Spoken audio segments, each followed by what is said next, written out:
A'udzubillahi minasyaitonirrajim. Bismillahirrahmanirrahim. Assalamualaikum warahmatullahi wabarakatuh. Alhamdulillahirabbil alamin. Alhamdulillahilladzi khalaqal insana min 'alaq. Alladzi 'allama bil qalam. 'Allamal insana ma lam ya'lam. Walhamdulillahilladzi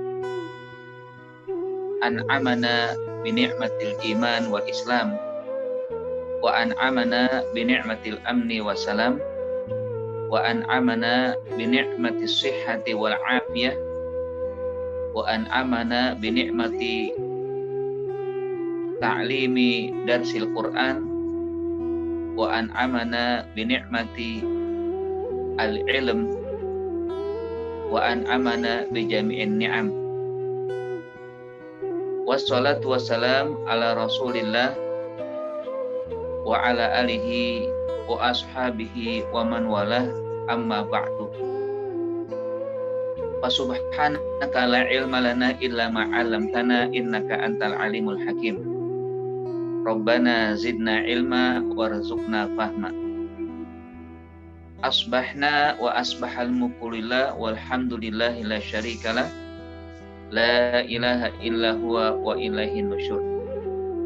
Asbahna ala fitratil Islam wa kalimatil ikhlas wa ala dini nabiyyina Muhammadin sallallahu alaihi wasallam wa ala millati abina Ibrahim hanifa wa ma kana minal musyrikin. Radina billahi rabba wa bil islami dina wa bi Muhammadin nabiyya wa rasula. Amma ba'du. Ibu-ibu dan bapak-bapak jamaah sekalian yang mudah-mudahan dimuliakan Allah Subhanahu wa taala, senantiasa kita dilimpahkan rahmat dan keberkahan. Alhamdulillah, segala puji bagi Allah, wa syukurillah, syukur kepada Allah Subhanahu wa taala yang telah menciptakan manusia dari segumpal darah dan yang telah mengajarkan manusia dengan pena, mengajarkan manusia dari yang tidak diketahui. Segala puji bagi Allah pula yang telah memberikan nikmat kepada kita, nikmat iman dan Islam, nikmat kehidupan yang damai dan tentram, nikmat sehat wal afiyah, nikmat bisa melaksanakan aktivitas belajar dan mengajar, mentadaburi ayat Al-Quran, dan nikmat-nikmat yang lain. Salawat dan salam selalu kita sampaikan, kita curahkan kepada Nabi Muhammad SAW beserta keluarga, para sahabat, para pengikut hingga hari akhir nanti. Hadirin wal hadirat, Bapak dan Ibu semua yang lalu saya doakan agar Allah Subhanahu wa taala memberikan kesehatan, memberikan perlindungan, memberikan sabat dan istiqomah di jalan Islam, di dalam keimanan, dan mudah-mudahan pula kita kelak selalu diberikan naungan oleh Allah Subhanahu wa taala dengan rahmat dan keberkahannya. Lalu juga kita mendapatkan ridho Allah Subhanahu wa taala pun nanti ketika menghadap Allah dalam keadaan radiyah mardiyah, diridhoi dan mendapatkan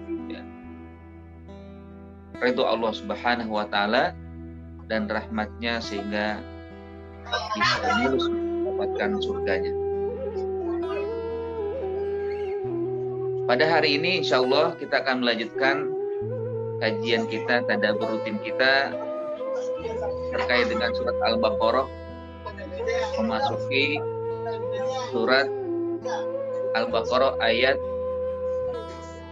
ke-31 dan selanjutnya, yang mana tema kita hari ini adalah ilmu adalah bekal utama untuk menjadi khalifah. Hakikatnya memang ilmu merupakan sarana utama, bahkan merupakan bagian yang sangat penting di dalam kehidupan setiap insan. Karenanya ya pada kesempatan hari ini marilah kita mencoba bagaimana Allah Subhanahu wa taala ya, memberi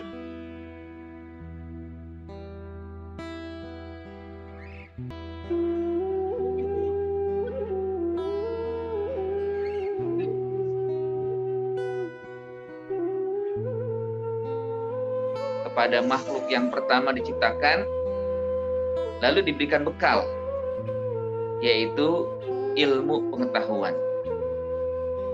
Allah Subhanahu wa taala berfirman, A'udzubillahi minasyaitonirrajim.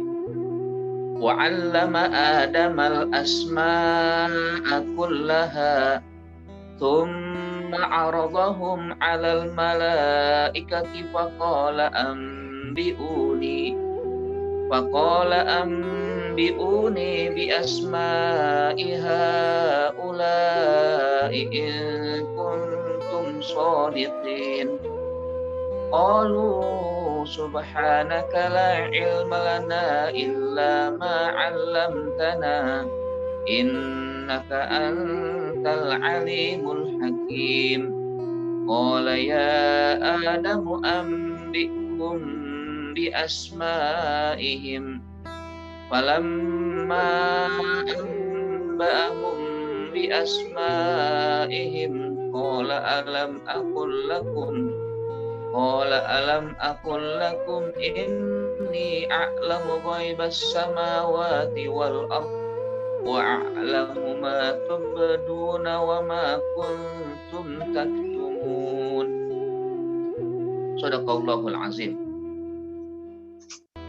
Dan dia mengajarkan kepada Adam nama-nama atau benda-benda seluruhnya. Kemudian Allah Subhanahu wa taala berkata kepada malaikat, sebutkanlah padaku nama-nama benda-benda tersebut jika kamu memang benar-benar orang yang mengetahui. Mereka berkata, Maha suci Engkau, tidaklah kami mengetahui kecuali yang telah Engkau ajarkan kepada kami. Sesungguhnya Engkau Maha mengetahui dan Maha bijaksana. Lalu Allah berfirman kepada Nabi Adam, wahai Adam, sebutkanlah nama-nama benda-benda tersebut. Dan ketika Nabi Adam menyebutkan seluruh nama-nama yang telah diajarkan, maka Allah Subhanahu wa taala berkata kepada malaikat, bukankah aku katakan kepadamu bahwa aku Maha mengetahui, aku lebih tahu dari apa yang ada di langit dan di bumi, dan aku mengetahui apa yang tampak dan yang kalian sembunyikan. Nah, dari ayat ini, terutama di ayat yang pertama, Allah Subhanahu wa taala menyebutkan, bahkan memulai kalimatnya dengan kalimat wa'allama. Dan dia, Allah Subhanahu wa ta'ala, mengajarkan ilmu pengetahuan. Kepada siapa? Kepada Adam. Ya, kalau pada ayat sebelumnya, Allah Subhanahu wa ta'ala tidak menyebutkan siapa yang akan diciptakan, siapa akan menjadi khalifah. Nah, di sini ditegaskan oleh Allah bahwa yang akan pertama kali menerima khilafah atau menjadi khalifah di muka bumi adalah Adam alaihissalam. Inni ja'ilun fil ardi khalifah, saya akan menjadikan di bumi khalifah, tidak disebutkan namanya. Sehingga ada beberapa pendapat dari para ulama, ya, walaupun akhirnya terjawab oleh Allah asma'a kullaha. Selain daripada Allah katakan bahwa Adamlah yang menjadi khalifah pertama,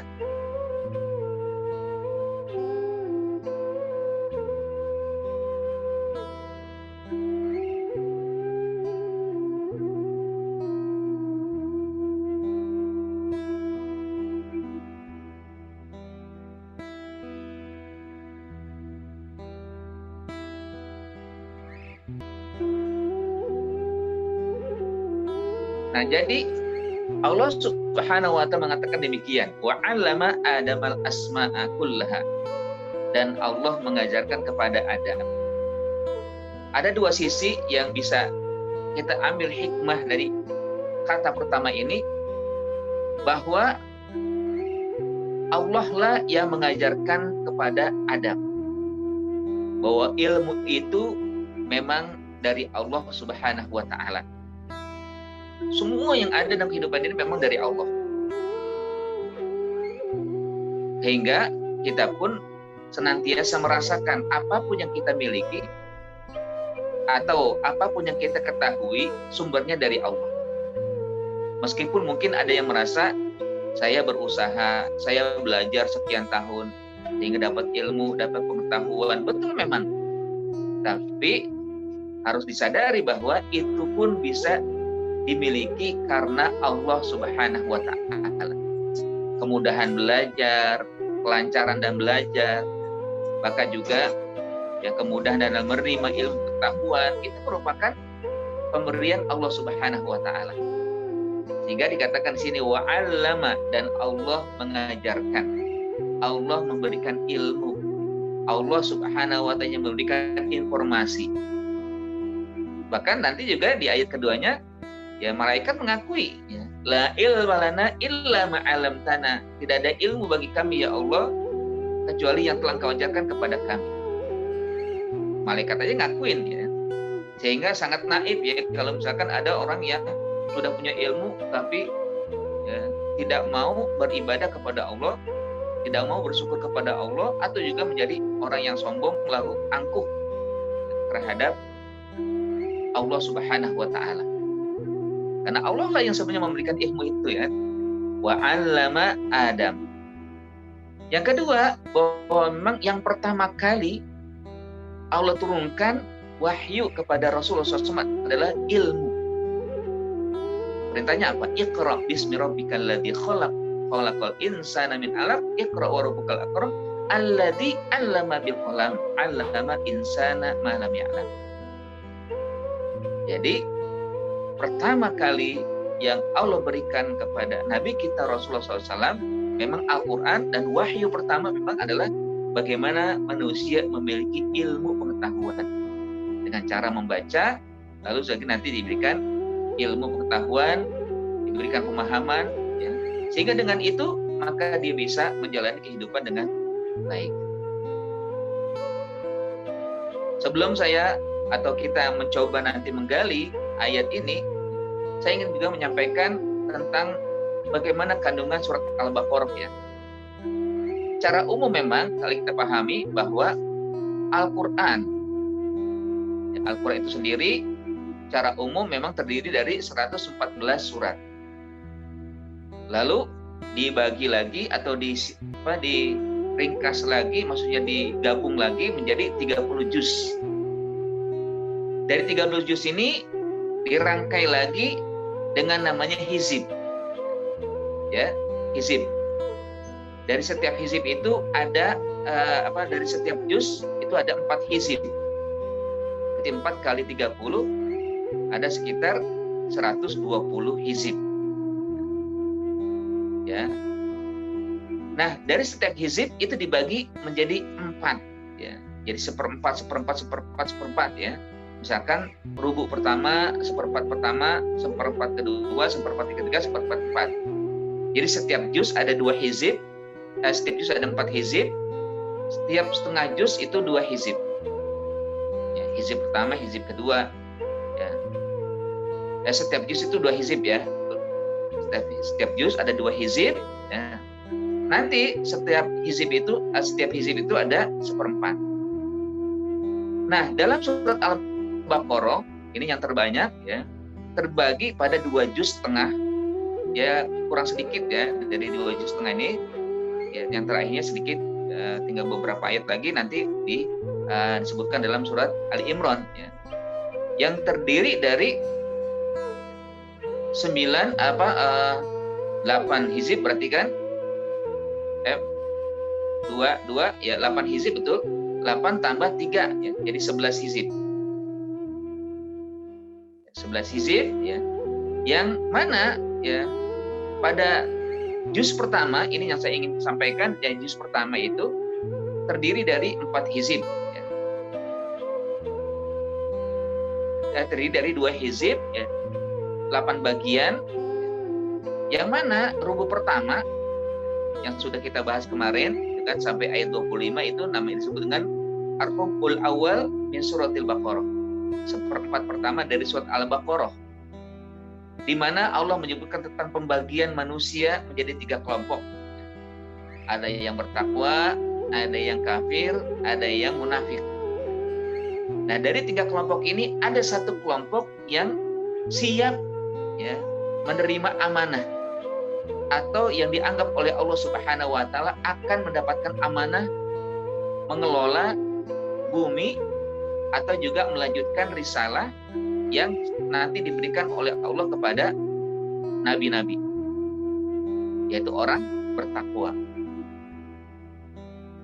Yang kedua yang akan kita bahas hari ini dan ke depan, rubuk keduanya itu tentang tajribah ula, pengalaman pertama yang Allah berikan khalifah atau khilafah untuk mengelola bumi ini, yaitu Adam alaihissalam. Jadi ini merupakan tajribah pertama. Jadi mulai dari ayat 30 sampai selanjutnya. Ini tajribah pertama, bagaimana Allah Subhanahu wa taala ya memberikan amanah kepada manusia pertama yaitu Adam, dan diberikan bekal ilmu pengetahuan. Kalau boleh dikatakan dengan bahasa terkini ya, atau bahasa kekinian adalah Allah berikan teknologi taskhiri al-haya wa al-ard. Allah berikan teknologi bagaimana cara mengelola kehidupan dan mengelola bumi. Lalu rubuk ketiga hingga rubuk ketujuh ini agak panjang. Nanti akan kita mudah-mudahan ya dipanjangkan usia, dipanjangkan umur untuk mengkaji terus ya, mentadaburi tentang bagaimana Allah memberikan tajribah kedua terhadap suatu kelompok umat, namun mengalami kegagalan. Ya. Siapa? Bani Israel. Allah berikan amanah kepada mereka untuk menjadi khalifah, raja-raja, ya, dan juga diutus pada mereka nabi-nabi, tapi gagal-gagal. Terus mengenai kegagalan dengan ya model yang beragam. Ada banyak nanti bagaimana mereka dianggap ya, produk gagal ya kan? Ya, produk gagal diberikan amanah tapi tidak bisa ya dijaga dengan baik. Tidak bisa dijalankan misi ini dengan sebaik-baiknya. Di akhir juz yaitu rubuk ke-8-nya, Allah menceritakan tentang khilafah yang sukses, khalifah yang sukses dijalankan oleh hambanya, yaitu Nabi Ibrahim alaihissalam. Maka diawali dengan wa idzi batala Ibrahim rabbuhu bikalimatin fa atammahunna. Ingatlah ketika Nabi Adam diberikan ujian untuk melanjutkan khilafah, diberikan ujian dengan berbagai ya, kehidupan yang berat, namun berhasil dijalankan, berhasil dilalui dengan baik, sehingga beliau disebut dengan Khalilullah ya, sebagai kekasih Allah Subhanahu wa taala. Nah, ini paling tidak ya gambaran singkat ya, terkait dengan surat Al-Baqarah di juz pertama yang kita baru masuki tentang at-tajribatul ula, pengalaman pertama Allah berikan khalifah kepada Adam alaihissalam, manusia pertama, dan bagaimana kelanjutannya insya Allah akan kita lihat. Nah, di mana Allah Subhanahu wa taala mengatakan dengan firman-Nya wa 'allama Adam. Allah Subhanahu wa taala memberikan ilmu kepada Nabi Adam. Sebagaimana yang tadi sudah saya singgung bahwa ilmu merupakan ya sarana utama ya bakal yang paling penting ya, dalam menjalani kehidupan. Jadi setelah Allah Subhanahu wa taala menyebutkan pada malaikat tentang hakikat yang akan dilakukan oleh Allah Subhanahu wa taala, lalu mereka ya, istilahnya menunjukkan kekhawatiran ya, sebagaimana yang sudah kita bahas kemarin, ya, khawatir bahwa manusia yang akan diciptakan itu akan melakukan ya al-fasad wa safkid dima, melakukan keingkaran, melakukan kekufuran dan kemaksiatan, dan juga melakukan pertumpahan darah. Maka Allah Subhanahu wa taala ya menenangkan mereka bahwa Allah Maha tahu dari apa yang tidak diketahui oleh malaikat. Dan di antaranya ada dengan Allah ajarkan atau berikan ilmu pengetahuan. Nah, ilmu ini menjadi bukti bahwa Allah Subhanahu wa taala ingin ya, ada hikmah yang besar dalam kehidupan manusia. Didahulukannya kata allama ya, menunjukkan pentingnya ilmu pengetahuan. Yang hikmahnya tadi sudah saya sampaikan dua hal ya, bahwa ya ilmu merupakan bagian penting dalam kehidupan ya, Allah berikan bekal kepada Nabi Adam. Yang kedua memang ilmu sebagai wahyu pertama yang Allah berikan kepada Nabi kita Muhammad Shallallahu Alaihi Wasallam dengan perintahnya Iqra dan juga alladzi 'allama bil qalam. Bahkan ilmu pula yang akan menjadi kunci kita mendapatkan kehidupan dunia dan akhirat. Kunci kita untuk bisa mencapai sukses dunia akhirat. Ali radhiyallahu anhu atau karramallahu wajhah menyebutkan man arada dunya fa'alaihi bil ilmi. Barang siapa ingin sukses di dunia maka dia harus memiliki ilmu. Wa man aradal akhirata fa'alaihi bil ilmi. Barang siapa yang ingin sukses di akhirat, bahagia di akhirat juga dengan ilmu. Wa man aradahuma fa'alaihi bil ilmi. Barang siapa yang ingin mendapatkan sukses dunia akhirat maka juga dengan ilmu. Semuanya harus dengan ilmu. Enggak bisa enggak ya. Bahkan beliau juga menegaskan al ilmu yahrusuka wal malu tahrusuhu. Perbandingan orang antara orang yang memiliki ilmu dan harta, perbandingannya adalah kata Imam Ali, kalau ilmu Anda dijaga oleh ilmu. Kalau Anda punya harta saja tanpa ilmu, Andalah yang menjaga harta itu. Jadi mana yang enak ya? Tentunya yang enak adalah punya ilmu ya, dan juga kalau bisa punya harta itu kan. Tapi sebenarnya memang dengan ilmu itu insya Allah harta akan datang. Kalau ya, jadi orang itu bisa ya, bagaimana mengelola hidup lalu mendatangkan harta dari ilmu yang diketahui. Ya, bahkan al ilmu qoblal amal harus juga diiringi selalu. Ilmu itu harusnya didahulukan sebelum kita berbuat. Karena orang yang beramal tanpa ilmu, kata Umar bin Abdul Aziz, rusaknya lebih banyak daripada orang yang ya melakukan dengan ilmu. Kenapa? Orang yang berbuat tanpa ilmu mungkin akan serampangan ya. Dia mungkin cuma reka-reka doang kan. Dia mungkin cuma melihat orang berbuat itu akhirnya dilakukan. Apalagi sampai melakukan ibadah tanpa ilmu akan berabe. Makanya kita diperintah juga ya untuk senantiasa menuntut ilmu ya, al ilmu ya qoblal amal, ilmu sebelum melaksanakan kegiatan aktivitas itu sangat penting sekali. Bahkan ya ilmu juga merupakan kunci untuk mengenal Allah Subhanahu wa taala. Bahwa Allah tidak ada Tuhan selainnya ya, itu sangat penting. Tapi bagaimana kita disebutkan juga oleh Allah Subhanahu wa taala, fa'lam annahu la ilaha illallah. Ketahuilah artinya cobalah pahami. Tentunya dengan ilmu ya, bahwa tidak ada Tuhan selain Allah Subhanahu wa taala. Fa'lam annahu la ilaha illallah. Bahkan juga ilmu bisa menjadi sarana mendapatkan surga Allah Subhanahu wa taala. Masya Allah ya, dengan ilmu itu ya, bukan dengan harta saja ya. Harta mungkin bisa juga, tapi kalau orang yang punya harta tidak dilandasi ilmu, bisa jadi hartanya akan membuat dia sengsara. Sebagaimana tadi disampaikan oleh Imam Ali, ya, al ilmu tahrusuhu ayah rusuka wa al malu tahrusuhu. Ya mudah-mudahan dengan kita selalu berada di dalam ya, komunitas mentadaburi Al-Quran, menuntut ilmu menjadi cara mudah kita mendapatkan surga Allah. Man salaka thariqan fi talabil ilmi, ya, sahalallahu thariqan ilal jannah.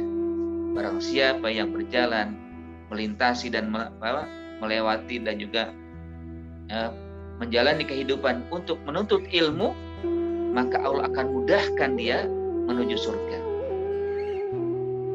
Man salaka thariqan yaltamisu fi ilman sahalallahu thariqan ilal jannah. Barang siapa yang menjalani kehidupan untuk mencari ilmu, menuntut ilmu, maka Allah akan mudahkan dia menuju surganya. Bahkan dengan ilmu pula kunci kita meraih keberkahan hidup, ya, mencari keberkahan, ya, dalam, ya, segala aktivitas.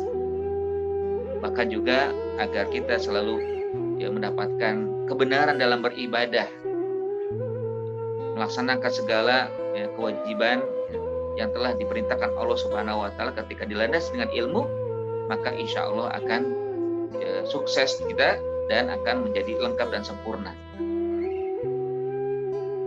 Allah Subhanahu wa taala akan mengangkat derajat orang yang beriman dan berilmu.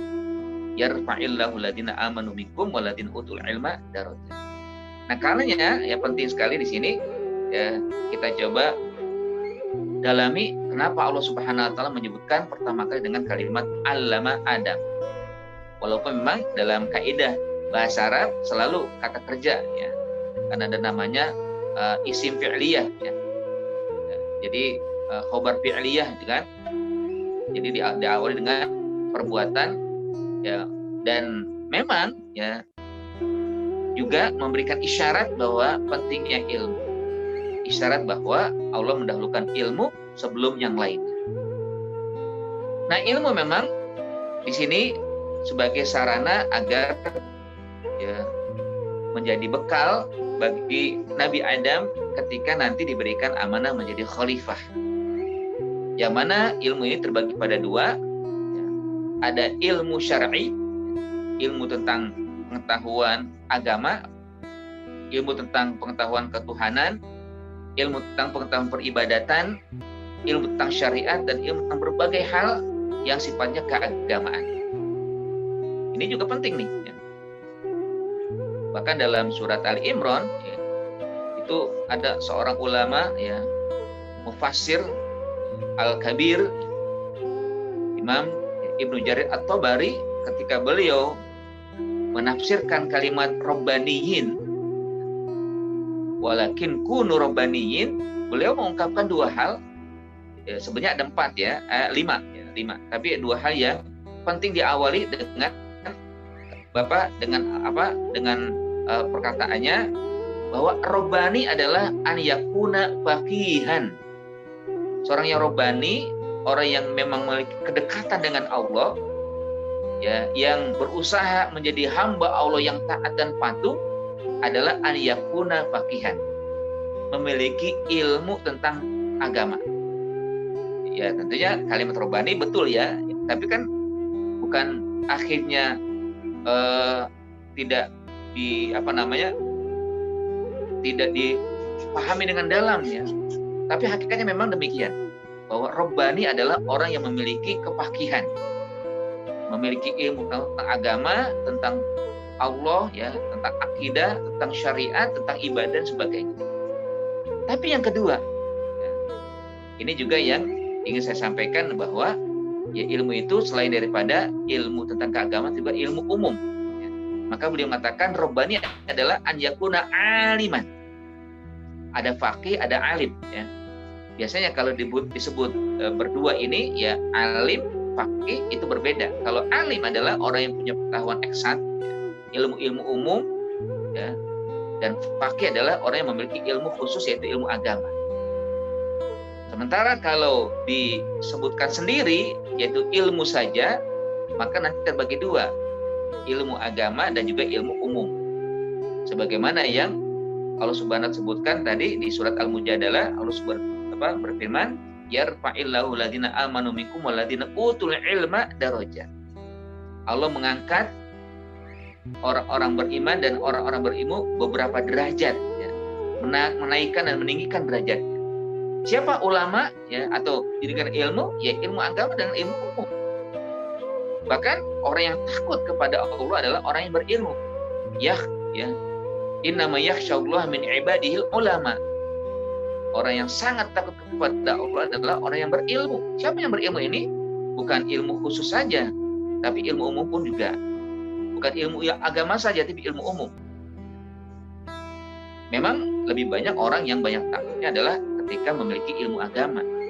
Tapi bukan berarti nanti orang yang tidak berilmu agama atau tidak begitu banyak memiliki pengetahuan agama tidak takut kepada Allah. Ada juga yang takut.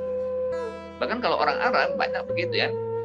Ya, dia sebenarnya pengetahuan tentang kedokteran, tapi dia bisa memahami tentang bagaimana masuk ke dalam sains, ya, lalu masuk pada pengetahuan tentang ilmu Allah, ya, ilmu agama dan ilmu-ilmu tentang, ya, hakikat yang terjadi yang telah Allah Subhanahu wa taala berikan. Sehingga masuk dia kepada ilmu agama itu sendiri, walaupun dengan sains, ya, dengan, ya, keahlian dia, ya, yang sifatnya umum, ya. Dan begitu yang lain, ya, apakah ilmu fisika, ilmu biologi, ilmu matematika. Bahkan ada juga yang ahli matematika sehingga dia bisa mendapatkan hidayah, ya, ketika meneliti ini dan meneliti itu, akhirnya dapat hidayah dari Allah Subhanahu wa taala, masuk dia kepada ilmu agama itu. Nah, jadi jemaah sekalian dirahmati Allah Subhanahu wa taala, inilah yang memang bisa kita pahami kenapa Allah Subhanahu wa taala mengawali dengan kalimat wa'allama Adam. Ya, dan Allah mengajarkan ilmu pengetahuan kepada Adam. Sehingga menjadi dasar dan bekal bagi Nabi Adam ketika nanti diberikan amanah menjadi khalifah, menjadi orang yang pertama kali agar mengelola kehidupan dunia ini. Nah, jadi di sini paling tidak ya dengan bahasa kekiniannya tadi sudah saya sampaikan bagaimana Allah mengajarkan dengan ilmu teknologi. Kalau bahasanya disebutkan allama Adam teknologia al-hayat. Nabi Adam diajarkan dengan tentang ilmu teknologi mengelola kehidupan.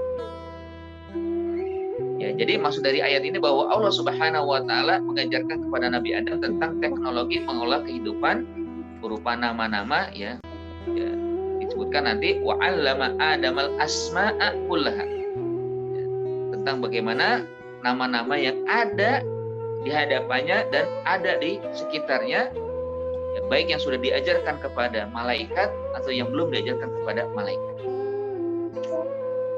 Apa itu? Nama-nama makhluk dan tugasnya masing-masing, ya. Ada matahari, ada bulan, ada pohon, ada buah-buahan, ya. Dan semua jenis disebutkan karena tidak disebutkan dengan asma'a kullaha.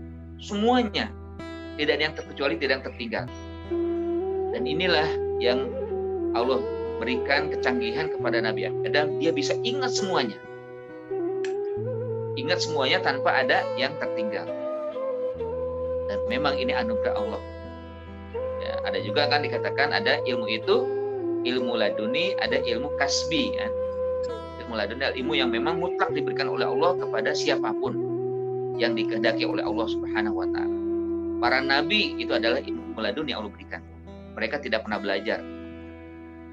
Mereka tidak pernah duduk di sekolah yang sebagaimana kita mendapatkannya. Tidak pernah. Ya. Tapi Allah berikan ilmu kepada mereka sehingga mereka bisa menyampaikannya, lalu juga bisa mengelola bagaimana, ya, menjalankan amanah dengan sebaik-baiknya. Ada juga yang ilmu kasbi, ya, ilmu yang kita usahakan, ya, kita cari, ya, baik nanti dengan mengeluarkan, ya, 5 atau 6 hal, ya, sebagaimana yang disampaikan oleh Imam Syafi'i, akhi lan tanal ilma illa bisitatin. Wahai saudaraku, Anda tidak bisa mendapatkan ilmu kecuali dengan, ya, memiliki 6 syarat. Ini namanya ilmu kasbi, kita usahakan untuk mendapatkan itu dengan cara, ya, memiliki 6 syarat tadi. Apa itu? Ijtihadun, kesungguhan, ya, wa malun wa dirhamun, dengan harta, ya, wa sohbatu ustazin, berjumpa dengan guru, talaki dengan seorang guru. Wa tulu zamanin, waktu yang lama. Dan lain-lainnya, saya agak lupa yang lain ya, yang tidak ada 6 kalau salah ya. Ini terlintas saja, yang memang artinya memang membutuhkan hal tersebut, ilmu. Jadi jamaah sekalian, memang kalau kita perhatikan di sini Allah Subhanahu wa taala memberikan kepada Nabi Adam pengetahuan-pengetahuan, ilmu-ilmu yang nanti akhirnya beliau memahami betul dan mengerti betul apa yang ada di sekitarnya, baik bumi, tumbuh-tumbuhan, ya, atau juga matahari, bulan, dan yang lainnya, fungsi-fungsi dikasih tahu oleh Allah Subhanahu wa taala. Ya. Sehingga dengan itu dia siap untuk mengelola menjadi khalifah di muka bumi. Dan ini juga tentunya dengan kalimat wa 'allama Adamal asma'a kullaha menjadi isyarat bagi kita sebagai orang beriman bahwa kita ini ya kelak akan diberikan amanah menjadi khalifah. Melanjutkan khilafah yang telah diberikan kepada orang pertama. Ya tentunya untuk cara mengelola ini bukan sekedar akhirnya diberikan begitu saja, tapi harus ada persiapan-persiapan. Ya, itu dengan ilmu pengetahuan tadi. Ilmu pengetahuan yang memang nanti akhirnya bisa kita cakap dalam mengelola. Bahkan menjadi peringatan pula ya bagi kita semua bahwa agama ini bukan sekedar ritualitas keagamaan seperti sholat, zakat, puasa, haji, tidak. Tapi bagaimana juga ya Allah Subhanahu wa taala memberikan pemahaman kepada kita semua melalui Nabi Adam ini dengan mengajarkan segala hal yang ada bahwa bumi ini di berbagai hal ya banyak yang harus dikelola dengan baik dengan cara pengetahuan, bukan sekedar keagamaan tapi juga dengan cara ilmu-ilmu yang lain ya, teknologi kehidupan ini. Masya Allah ya, ini merupakan satu hakikat yang bisa kita dalami bagaimana Allah Subhanahu wa taala akhirnya memberikan keistimewaan kepada Nabi Adam ya, dan setelah itu akhirnya ya, siaplah Nabi Adam menjadi khalifah. Bahkan kita sebagai pelanjut juga menjadi orang yang akan siap ya mengelola kehidupan ini dengan cara-cara yang elegan, dengan cara yang baik. Jadi al-asma akulaha itu bentuknya umum ya, mengajar kepada Nabi Adam berbagai hal yang ada di bumi dan juga di alam semesta semuanya, baik makhluk hidup maupun benda-benda mati. Baik juga mengajarkan pada sesuatu yang akhirnya Nabi Adam mengenali semua benda-benda, dan juga ya bahkan sampai Allah mengajarkan tentang malaikat, nama-nama malaikat dan fungsi-fungsi mereka, dan ini merupakan ya makhluk hidup ya, dan juga kepada Nabi Adam juga nanti akan disebutkan ya, oleh Allah Subhanahu wa taala, diajarkan juga ya. Sehingga bahkan ya ada yang menyebutkan nama Muhammad sudah ada dan Nabi Adam sudah tahu bahwa nanti akan ya dihidupkan atau dibangkitkan seorang yang bernama Muhammad. Nah, jemaah sekalian yang dirahmati Allah Subhanahu wa taala ya. Setelah itu Allah Subhanahu wa taala ya mengabarkan kepada malaikat ya, menguji ya. Kalau kalian memang benar ya kekhawatiran kalian bahwa ya, manusia yang aku ciptakan nanti melakukan kerusakan, bahkan melakukan pertumpahan darah. Sekarang ya, sebutkan nama-nama yang kalian ketahui, nama-nama yang kalian yang sudah diajarkan kepada kalian ya. Kalau misalkan memang kalian benar ya.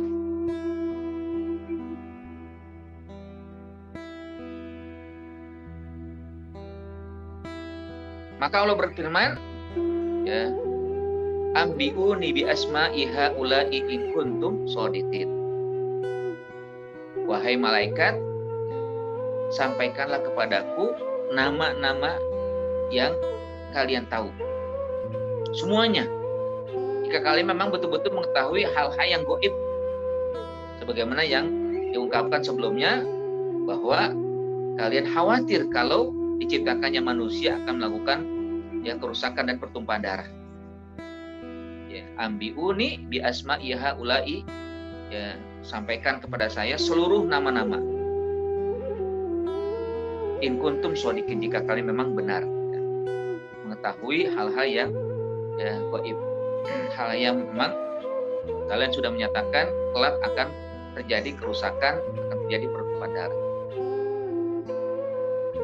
Nah, jemaah sekalian rahmati Allah Subhanahu wa taala, bukan berarti Allah Subhanahu wa taala memberikan tantangan kepada malaikat, lalu nanti Allah menyalahkan malaikat dengan kekhawatiran, tapi Allah ingin membuktikan saja bahwa a'lamu minallah, a'lamu ma la ta'lamun, itu memang dimiliki oleh Allah. Aku mengetahui apa yang kalian tidak ketahui. Ini Allah ingin jelaskan dalilnya. Bukan berarti kan ketika misalkan anak menyampaikan sesuatu lalu dibantah oleh orang tua, bukan berarti anak disalahkan oleh orang tua atau orang tua menyalahkan anak, tidak. Tapi kalau ketika sesuatu disampaikan oleh anak, nanti orang tua menyampaikan hal lain, itu artinya orang tua ini ingin membuktikan bahwa anak ini sebenarnya belum begitu banyak tahu. Nanti diajarkan oleh orang tua itu sesuatu yang tidak diketahui oleh anak itu. Nah, begitu juga Allah Subhanahu wa taala, akhirnya Allah Subhanahu wa taala menyampaikan kepada malaikat, sampaikan kepada saya nama-nama ini, nama-nama itu. Jika kalian memang benar, kekhawatiran yang kalian sampaikan itu memang akan terjadi. Jika memang demikian. Namun malaikat dengan ketawaduan, bahkan juga dengan ketundukan, mereka mengatakan, Subhanaka la ilma lana illa ma 'allamtana innaka antal alimul hakim. Coba dilihat di sini ya. Di sini ada 3 kata atau 3 ungkapan yang menarik kita ambil hikmahnya. Pertama, malaikat mengatakan subhanaka, maha suci engkau, sesuai dengan pribadi malaikat, sesuai dengan karakter malaikat, bahwa mereka memang selalu mensucikan Allah. Subhanaka. Jadi kalau kita tidak mengerti sesuatu, maka bolehlah kita memuji Allah. Artinya kita memang serahkan seluruhnya kepada Allah. Tidak ada yang luput bagi Allah Subhanahu wa taala. Nah, malaikat mengajarkan demikian dengan perkataannya subhanaka, maha suci engkau, ya Allah, bahwa kami memang tidak ada apa-apanya. Boleh jadi kami salah dari ungkapan tadi, subhanaka. Boleh jadi kami keliru yang tadi kami sampaikan, subhanaka. Boleh jadi memang tidak sesuai yang kamu ketahui, ya Allah, subhanaka. Maha suci engkau, ya Allah. Tidak ada yang sia-sia. Tidak ada yang batil dari apa yang kau ciptakan, ya Allah. Karenanya kita pun layaknya demikian. Ketika kita tidak mengenal sesuatu, tidak memahami sesuatu yang hakikatnya merupakan kekurangan kita, lalu ada terbersit seakan-akan kita tahu atau muncul karakter sebagai orang yang pengen tahu dan sangat tahu, kadang merasa tahu itu kan. Lalu akhirnya ketika ada yang lebih tahu, maka kita boleh mengatakan dengan subhanallah, maha suci Allah. Subhanallah, artinya kita ingin selalu mensucikan dan menjauhkan Allah dari sifat-sifat yang tercela, yang tidak baik. Yang kedua, bagaimana kesadaran malaikat, pengakuan mereka terkait dengan pengetahuan yang memang tidak seperti diajarkan kepada Nabi Adam. Apa yang dikatakan? La ilma lana illa ma 'allamtana. Tidak ada ilmu kecuali yang telah engkau ajarkan kepada kami, ya Allah. Aku tidak tahu, kami tidak tahu sesuatu kecuali memang telah kau sampaikan kepada kami. Artinya namanya ilmu itu kan dari Allah. Lalu ketika ada informasi yang yang diminta untuk disampaikan, kalau yang nggak tahu anggap aja nggak tahu. Dia nggak tahu, nggak usah pura-pura tahu, gitu kan? Imam Al-Ghazali, beliau seorang alim, ya, imam mazhab, ya, gurunya Imam Syafi'i. Ya. Beliau ketika ditanya 10 perkara, 9-nya dia mengatakan tidak tahu. 1 baru dijawab karena dia tahu itu pertanyaan itu ya, ada ilmunya. Jadi beliau tidak risih, ya, tidak merasa malu kalau mengatakan ya udah, ucapan saya nggak tahu. Dan kata-kata tidak tahu itu tidak menjatuhkan martabat derajat seseorang. Bahkan justru menjaga, ya, marwah dia, menjaga kehormatan dia. Kalau emang tidak tahu ya sampaikan nggak tahu. Jangan pura-pura merasa tahu, ya. Bahkan ya muter sana muter sini, ya seakan-akan pengen menyampaikan sesuatu yang dia tidak tahu, tapi ya kelihatan tahu gitu kan. Ya. Khawatir ya martabat dan derajatnya jatuh di hadapan muridnya karena pertanyaan tidak dia bisa jawab. Bahkan kemarin juga sampai ada nasihat ya dari seorang alim besar, ulama besar, Dr. Yusuf Al-Qaradawi. Beliau mengatakan juga gitu, bahwa beliau mengatakan tidak akan jatuh derajat seseorang kalau dia ditanya sesuatu yang dia tidak tahu, dia menjawab tidak tahu. Tidak akan jatuh. Tidak masalah itu kan. Nah, itulah yang dikatakan oleh malaikat, la ilma lana illa ma'alamtana. Kami tidak tahu ya Allah. Tidak ada ilmunya bagi kami ketika beritakan, ya, ambiuni bi asma'i haula. Karena memang ilmu itu dari Allah, pengetahuan itu dari Allah Subhanahu wa taala, yang dia tahu apa yang diajarkan oleh Allah, sementara yang tidak diajarkan dia nggak tahu. Nah, ini perbandingan antara ya manusia dengan malaikat, ya, yang Allah Subhanahu berikan kepada Nabi Adam yang begitu banyak dia hafal semuanya, ya. Dan ketika diuji, ya, untuk disampaikan oleh malaikat, ya, diperintahkan oleh Allah Subhanahu wa taala malaikat untuk menyebutkannya, maka mereka mengakui dengan begitu lapang dada, la ilma lana illa ma 'allamtana. Malaikat gitu loh, ya. Malaikat itu kan makhluk yang dia bisa tahu sebenarnya kan, apalagi malaikat halus, ya. Tapi ya, nggak berusaha mencari-cari ini kira-kira apa ya, itu terus enggak. Ya. Makanya ya perbedaan karakter antara malaikat dengan iblis demikian, ya. Kalau iblis kan so tahu, ya, atau ya angkuh dan sombong gitu kan. Nanti akan ya kita pelajari, ya, walaupun saya singkat saya sampaikan bagaimana ketika Nabi Adam, ya, sudah mendapatkan ilmu, lalu akhirnya malaikat diperintah untuk bersujud, ya, tahiyya, sujud penghormatan kepada Nabi Adam. Mereka melakukannya, ya, tidak merasa jatuh dengan itu, ya, tapi iblis atau jin yang sebahasa jin tidak mau melakukannya. Di ayat lain mengatakan ana khairu minhu khalaqtani min nar wa khalaqtahu min tin. Ya, dengan angkuhnya, ya, si iblis ini mengatakan aku lebih baik dari Nabi Adam, ya. Aku lebih baik dari manusia. Kau ciptakan dia dari tanah sementara aku ciptakan dari api. Padahal tidak ada yang, ya, bisa memberikan dalil gitu, ya, api dengan tanah lebih baik api, ya. Tidak ada. Air lebih baik daripada api misalkan, nggak ada. Nggak ada itu. Semuanya makhluk Allah, semuanya pasti ada kelebihan dan kekurangannya. Walaupun ya Nabi Adam atau manusia diciptakan dari tanah, bukan berarti dia lemah. Ada kelebihannya. Memang ada kekurangannya. Api pun ada kelebihan dan kekurangannya. Cahaya juga ada kelebihan dan kekurangannya.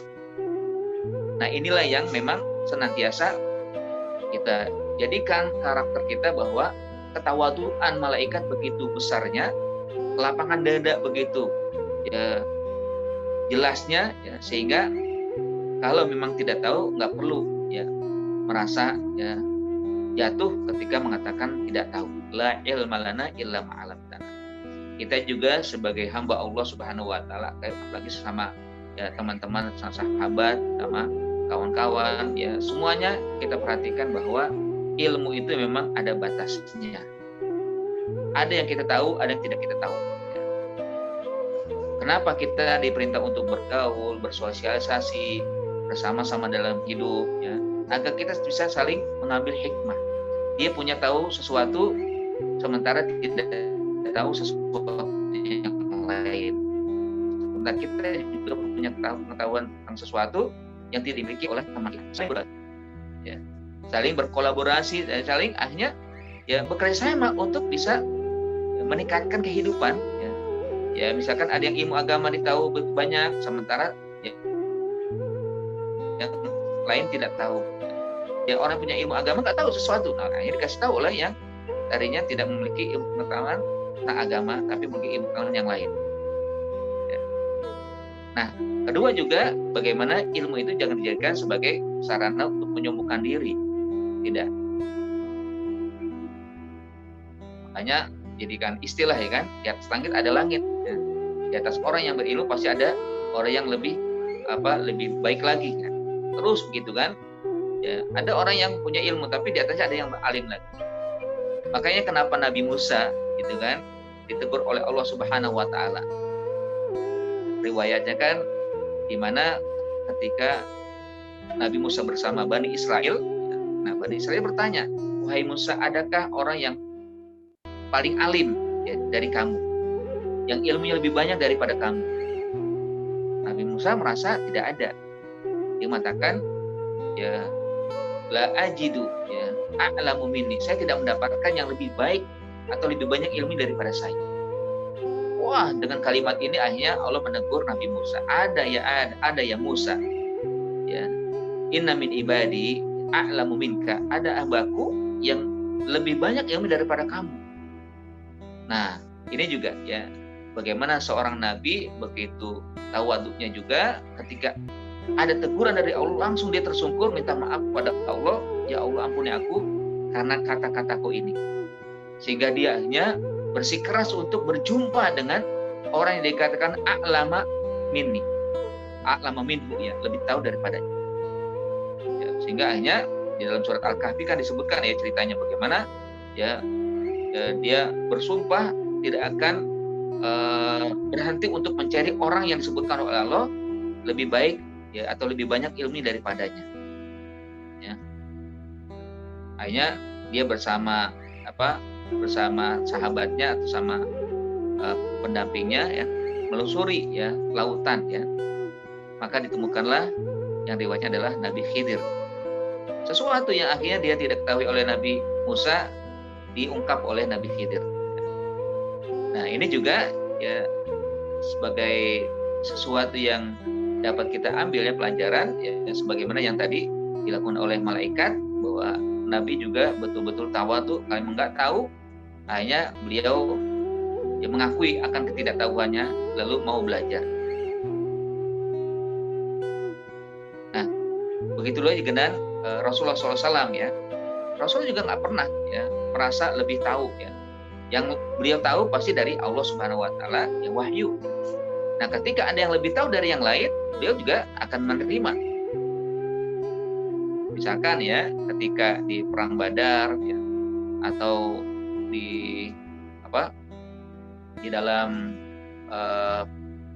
pertanian ya, ada ya, beliau juga menyatakan demikian yang agak ini ya, agak lucu juga sebenarnya terjadi peristiwa itu ya. Pertama misalkan tentang peristiwa Badar, di mana Rasulullah SAW ya memiliki saran atau berpendapat kita kuasai daerah ini untuk menghadang musuh. Tapi ada seorang sahabat bertanya, "Aywahyun anzal kaulo am istihadun?" Wahai Rasul, ini wahyu yang turun kepadamu atau ini hanya pendapatmu? Ya. Jadi sahabat sadar pula kalau wahyu walaupun ini sesuatu yang menurutnya tidak sesuai pasti akan benar kan? Kalau memang wahyu. Makanya beliau tanya dulu, "Awahyun anzal kaulo am istihadun?" Ini wahyu atau istihad ya Rasul? Kata Nabi, ini istihad saya bukan wahyu. Menurut saya ini ya bisa kita jadikan benteng pertahanan. Apa kata sahabat ini? Kalau ini pendapatmu wahai Rasul, menurut saya tidak tepat. Ya. Yang menurut saya di daerah sana yang ada airnya, kita bisa menguasai airnya, kita jadikan benteng, sementara mereka nanti akhirnya tidak mendapatkan ya tempat itu dan tidak bisa mendapatkan air. Ayo Nabi menerima itu. Beliau tidak merasa risih, saya kan Nabi, terima dong gitu kan. Enggak. Oh iya betul. ini ijtihad yang memang saya tidak mengetahui yang lebih baik daripada yang lain. Jadi sadar Rasulullah SAW kan, ini ijtihad ya. Jadi memang ada sisi kemanusiaan Nabi yang nanti dilontarkan dengan ijtihad ya. Enggak masalah. Ya, kalau ada pendapat lain yang memang lebih baik daripada itu. Bahkan satu ketika Rasulullah SAW melihat petani ya, dia ingin menanam korma, pohon korma ya. Ya. Lalu Nabi mengatakan, kalau bisa kamu lakukan ini, ya, kamu melakukan ini nih. Ya. Akhirnya dilakukan tuh oleh petani ini. Ya Nabi yang menyampaikan kan, akhirnya dilakukan. Nah beberapa saat kemudian datang kepada Rasul, ya Rasul, saya sudah melakukan apa yang kamu sampaikan, kok jadi mati, nggak nemu baik ini. Ya, padahal tadinya menurut saya begini. Ya. Apa kata Nabi? Ya ini kan ijtihad saya. Ya. Istilahnya bukan wahyu, ini ijtihad saya saja. Menurut saya begini. Ya. Maka keluarlah ungkapan anta a'lama bi umuri dunyaku di dunia dunyaka ya. Atau antum a'lamu bi umuri dunyaku. Kalian lebih tahu tentang urusan dunia kalian kan. Ya memang sih pengennya kita selalu ketika ada informasi yang disampaikan oleh apakah seorang nabi, seorang ulama, kita sadar betul bahwa ini pasti baik. Tapi kalau misalkan nggak sesuai, jangan salahkan dia. Ya ini kan pendapat secara manusiawi kan. Ya, tapi memang ya, selalu memang menurut yang sudah pengalaman lakukan itu, maka mungkin kalau memang itu lebih baik, maka boleh ya dia tidak melakukan saran dari seorang yang dianggapnya lebih soleh, lebih alim gitu kan daripada dirinya. Nah, jamaah sekalian rahmati Allah Subhanahu wa taala, begitulah yang kedua, di mana ketika malaikat diperintah untuk menyebutkan nama-nama ya, dan akhirnya malaikat tidak bisa menyebutkan dan dengan lapang dada dia menyampaikan kepada Allah, la ilma lana illa ma 'allamtana. Lalu setelah itu pengakuan yang begitu besar, innaka antal alimul hakim. Ini yang ketiga, sikap para malaikat yang baik ya, bahwa kita harus mengakui tentang pengetahuan yang memang dimiliki oleh Allah Subhanahu wa taala. Dialah Allah a'lam ya, lebih tahu, alim, maha mengetahui, dan hakim, maha bijaksana. Maka setelah itu akhirnya Allah Subhanahu wa taala mengingatkan kepada Nabi Adam, qala ya Adamu ambihu bi asma'ihim ya. Wahai Adam, sampaikanlah kepada malaikat ya, informasikan semua yang aku ajarkan kepada kau ya, dengan nama-nama yang sudah ya diajarkan ya, semuanya ya. Dan itulah yang akhirnya disebutkan oleh Nabi Adam dengan lengkap tanpa ada yang kurang. Yasma'ihim ya, dan setelah disebutkan oleh Nabi Adam, maka Allah mengatakan dengan tegas, qala alam aqul lakum inni a'lamu ma fis samawati wal ard wa a'lamu ma tubduna wa ma kuntum taktumun. Bukankah aku sampaikan, aku tahu apa yang ada di bumi dan ada yang di langit, dan aku tahu pula apa yang kalian lakukan dengan terang-terangan dan yang kalian sembunyikan. Inilah juga menjadi isyarat bagi kita bahwa ilmu itu semuanya dari Allah ya. Semuanya dari Allah Subhanahu wa taala ya, pengetahuan ya, dan juga akhirnya ya, Allah Subhanahu wa taala menyatakan yang kita lakukan dengan terang-terangan atau yang kita lakukan sembunyi-sembunyi ya, itu pasti Allah tahu. Allah pantau kehidupan kita. Makanya hati-hati ya.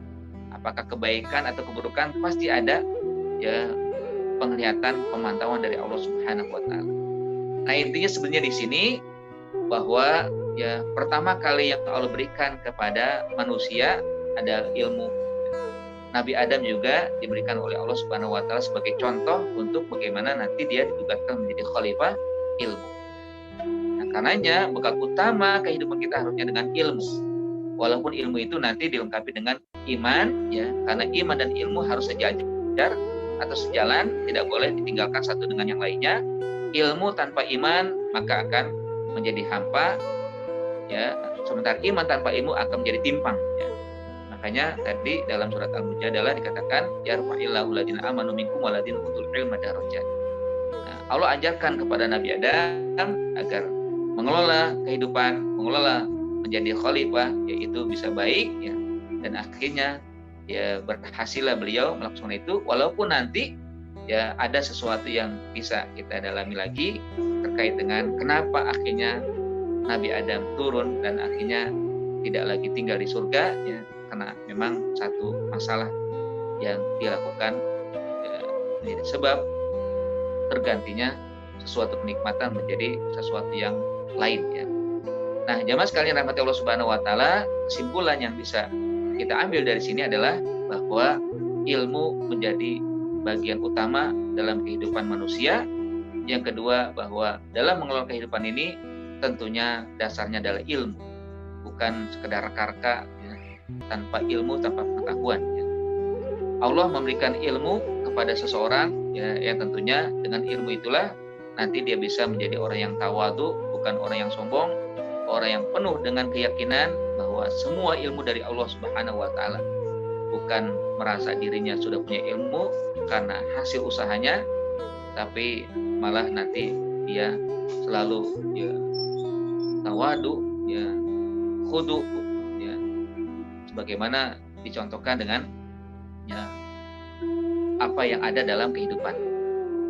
Baik, tentunya ini yang bisa saya sampaikan. Mudah-mudahan ya bisa kita jadikan sebagai bekal kita. Ya, marilah kita tingkatkan ilmu pengetahuan.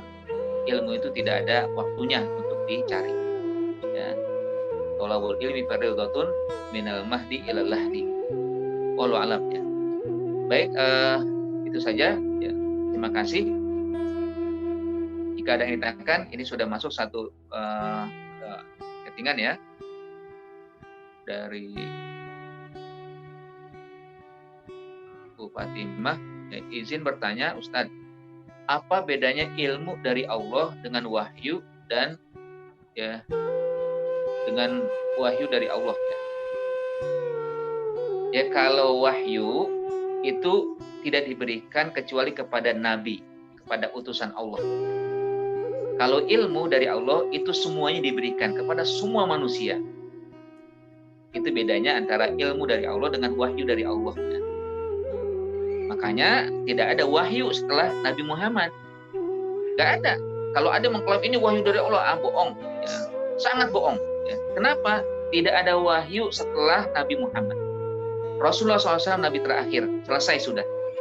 Karena Rasul sudah ya meninggal, sudah diambil nyawanya oleh Allah, sudah menghadap Allah Subhanahu wa taala, sudah tidak ada lagi wahyu. Makanya ada ketika terjadi sesuatu yang aneh ya dari seorang sahabat, Utsman bin Affan. Datanglah sahabat. Kata Utsman, ya, aroka fi nazarika au fi ainika ma'siyah. Jadi kata Utsman, saya melihat di mata itu ada maksiat. Kaget kan? Kok bisa tahu ya? Ya. Jadi baru datang dari jauh, gitu kan? Nah, Utsman mengatakan, saya melihat di wajahmu itu ada maksiat. Kaget orang ini. Maka dia mengatakan, awahyun ba'da Rasulillah. Ya. Apakah ada wahyu setelah Rasul? Karena wahyu wahyu Rasul udah nggak ada, memang masih ada wahyu ya, kan gitu. Ini kan di zaman Utsman ya, yang Rasul sudah tidak ada. Nah, ketika ditanya begitu, apa kata Utsman? Memang tidak ada wahyu setelah Rasulullah SAW ya meninggal. Tapi yang adalah firasatul mukmin, firasat seorang beriman itu tahu. Ya, jadi sebenarnya menduga juga ya, firasat kan. Saya melihat di wajahmu ada maksiat. Firasat atau ilham ya. Jadi istilahnya bisa dikatakan ilham atau firasat, walaupun ini semuanya pemberian Allah tanpa dipelajari kecuali bagi mereka yang beriman. Yang ilmu memang dari Allah juga, tapi bisa dengan dua, bisa dari Allah langsung diberikan atau bisa dengan belajar ya, dengan menuntut ilmu. Itu ya mungkin yang bisa dibedakan antara ilmu dari Allah dengan wahyu dari Allah. Jadi wahyu memang khusus yang diberikan kepada ya, Nabi dan Rasul, sementara ilmu umum diberikan kepada siapa saja. Ada orang yang punya ilmu tanpa belajar, ya betul ada. Ada orang yang punya ilmu dengan cara belajar. Baik, dari Pak Andi. Assalamualaikum Ustaz. Bagaimana orang yang mencari ilmu agama tidak langsung berguru dengan seorang ulama, melainkan dengan membaca buku-buku agama atau Google ya, materi-materi keilmuan agama. Ya, memang menuntut ilmu dengan berbagai cara ya, tapi yang lebih utama adalah dengan talaki. berjumpa dengan ulama. Dua hal kalau dia menuntut ilmu dengan cara bertemu dengan ulama. Pertama, ilmu itu didapat. Kedua, keberkahan dengan seorang ulama. Kalau dengan Google, dengan baca buku, nggak ada, ya. Nggak ada keberkahannya kecuali satu. Keberkahan memang mendapatkan ilmu, betul, satu. Tapi keberkahan yang keduanya enggak. Dan ya tentunya juga ditambah lagi dengan tidak tidak menjamin terlepas dari kesalahan kalau misalkan dia berguru tanpa ustaz, tanpa guru, ya. Dengan membaca atau dengan kalau sekarang dengan metode.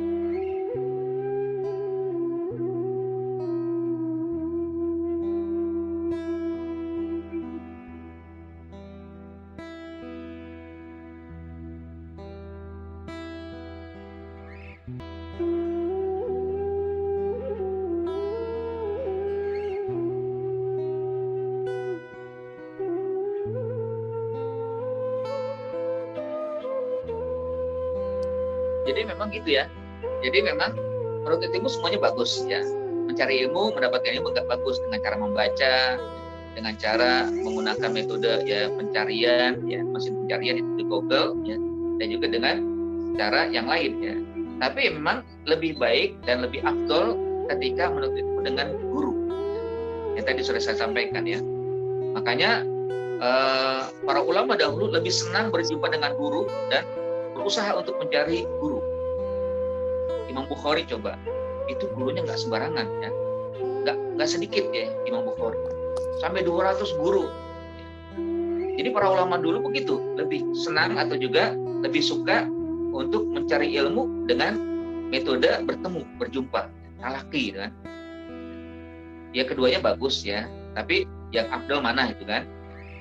Ya tentunya mungkin ya cara ininya 3 lah ya. Pertama, keberkahan ilmu itu sendiri. Kedua, keberkahan berjumpa dengan ustadz atau guru atau ulama. Yang ketiga, insya Allah akan terjamin dari kesalahan ya, terhindar dari kesalahan itu kan. Karena kalau membaca dia nggak tahu ini salah atau benar, apalagi bahasa Arab ya, bahasa Arab yang gundul misalkan, apakah ini A atau ini U, lalu A-nya pengertiannya berbeda-beda ya. Nah kalau dia berjumpa dengan guru, diajarkan gitu kan. Karena masalah ilmu itu pasti ada yang lebih tahu ya. Is'alu ahla zikri in kuntum la ta'lamun. Nah itu ya bagaimana ya seorang yang mencari ilmu itu dengan cara yang tidak berjumpa dengan langsung dengan ulama. Baik, wallahu a'lam bishawab. Ada yang ingin disampaikan lagi? Bisa mungkin dengan membuka mic langsung ya, silakan. Baik, ada pertanyaan dari Bu Icut ya. Sekarang harus lebih hati-hati mencari referensi dengan memasukkan kata yang akan dicari melalui Google. Karena seringkali diarahkan ke situs-situs porno. Astagfirullah, betul. Ini kadang gitu. Dan pernah saya dapatkan gini. Ada media, ya media itu terkenal ya dulu, ya apalagi ketika geliat dakwah ada ya. Tapi akhirnya media ini bangkrut lah istilahnya ya, pilot gitu. Nah dia punya situs, nah situsnya dibeli sama media itu ya, media porno gitu kan. Nah orang kan tahunya dia media bagus, media Islami. Kan? Nah ketika dibuka, keluar begituan ya, model-modelnya nggak bagus. Mereka kan tahu ya, dan mereka mencari ya, dan mereka akhirnya membeli gitu. Dibeli ke provider atau ke penampung media itu, ya akhirnya jadilah ya media ini yang tadi istilahnya menjadi ya sangat tidak Islami. Ya, naudzubillah ya. Nah bagaimana itu Ustaz? Cara kita sampaikan ke pemerintah untuk memblokir ya Indonesia. Ya tentunya ya pertama kita sampaikan kepada ya kan. Sampaikan kepada mereka bahwa kejadian seperti ini, pengalaman seperti ini, kalau bisa buktinya ada gitu. Ini media ini abal-abal, ini media cuma pura-pura atau media cuma ya kamuflase saja ya kan. Kata-katanya bagus, memang judulnya bagus tapi isinya nggak bagus gitu kan. Sama dengan itu ya, karena yang bisa nanti mau lakukan ya pemerintah, yaitu adalah anggota DPR ya, perwakilan. Makanya perlulah kita memilih anggota parlemen itu dengan cara yang baik ya, pilih yang betul-betul akan memperjuangkan ya. Bukan sembarangan itu kan ya. Kayaknya kalau kita pilih dia tidak memperjuangkan hak suara kita kan ya. Jadi pertama memang gitu.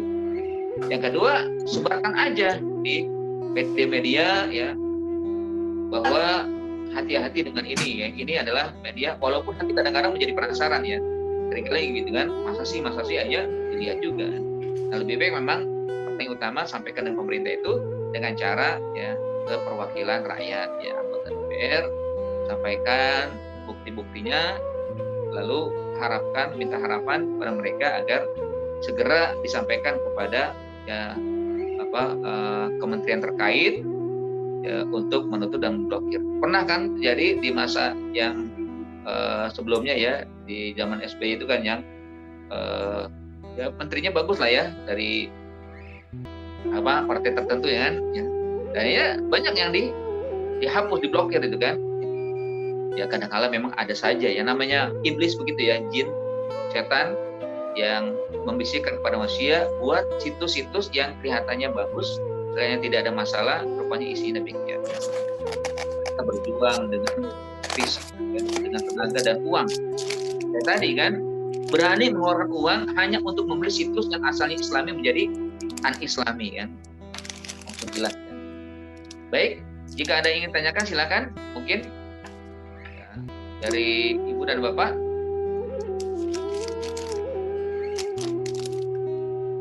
Ada?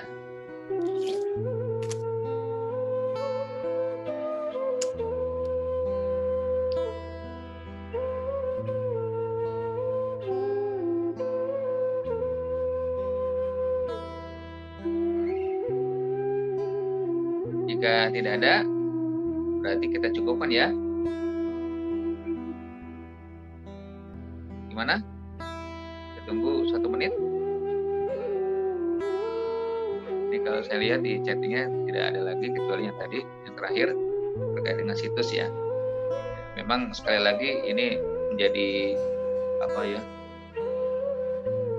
menjadi cobaan bagi kita ya. Kita di tengah begitu gencarnya ya usaha-usaha menghancurkan ya, agama Islam ya, dan juga mereka berusaha untuk ya, merancuni ya pemuda-pemuda kita dengan situs-situs yang sekarang kan gampang sekali ya membuka situs-situs ya. Anak-anak kita tentunya perlu dibekali ya, dengan bekal-bekal yang baik ya. Agama harus dikuatkan gitu kan. Ilmu pengetahuan juga diberikan kesibukan dengan ilmu pengetahuan yang bermanfaat ya, sehingga tidak mudah terjerumus pada daerah-daerah dan juga situs-situs yang tidak baik. Baik, jika tidak ada memang kita alhamdulillah hari ini kita bisa kembali mentadaburi surat Al-Baqarah ya. Setiap ayat yang kita bahas, setiap huruf yang kita baca insya Allah menjadi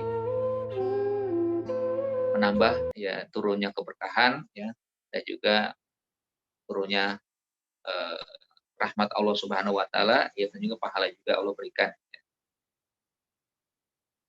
Marilah kita akhiri pertemuan kita dengan memohon kepada Allah penuh ketawaduan, penuh kekhusyuan ya. Mudah-mudahan jiwa kita senantiasa diberikan keteguhan, istiqomah di jalan Allah ya. Kita pun dilindungi dari segala musibah ya. Terhindar dari COVID-19 yang sampai hari ini bahkan sudah ada ancang-ancang ya, akan dilakukan di belakang lagi PSBB yang kedua ya, jilid 2 yang kedua itu kan. Marilah ya, sekali lagi kita hadirkan jiwa kita untuk Allah Subhanahu wa taala. Astagfirullahalazim, astagfirullahalazim.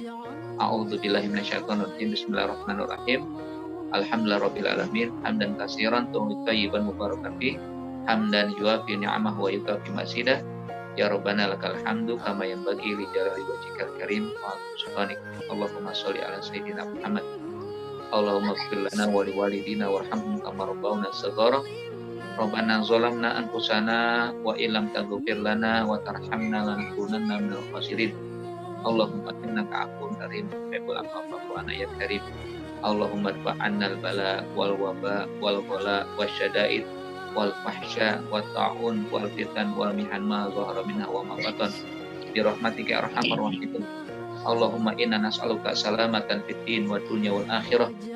Allahumma inna nas'aluka salamatan fid din wa dunya wal akhirah wa afiatan fil jasad wa ziyadatan fil ilm wa barakatan fil rizq wa taubatan qabla al maut wa rahmatan indal maut wa maghfiratan ba'dal maut. Allahumma hawwin 'alaina fi sakaratil maut wa najata anin nar wa najata ya anin nar. Allahumma innana amanna faghfir lana dzunubana wa qina adzabannar. Allahumma hab lana minas sholihin, Rabbana hab lana minas sholihin, Rabbana atina fid dunya hasanah wa fil akhirati hasanah wa qina adzabannar. Wa sallallahu ala sayyidina Muhammad wa ala alihi wasallam. Subhana rabbika rabbil izzati amma yasifun wa salamun alal mursalin walhamdulillahi rabbil alamin. Amin. Baik, terima kasih atas kehadiran semuanya, Bapak dan Ibu semuanya. Ya. Mudah-mudahan kita bisa berjumpa kembali di waktu. Akhirul kalam. Assalamualaikum warahmatullahi wabarakatuh.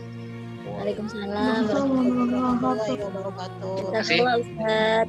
Ya, sama-sama.